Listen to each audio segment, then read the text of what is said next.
দেখতেছি হিয়া করে জুম করে ভিতরে কি কি আছে। ভিতরে সবই আছে।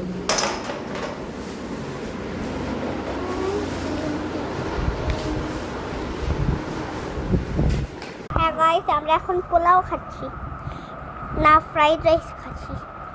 খাবেন আপনারা? খুবই মজা। দেখো মিষ্টা মোবাইলটা রাখ, মোবাইলটা রেখো আর এটা একটু বুঝে দিও। আর বেশ মজা মজা। তাহলে আজকের মতো ভিডিওটা শেষ করে দিই।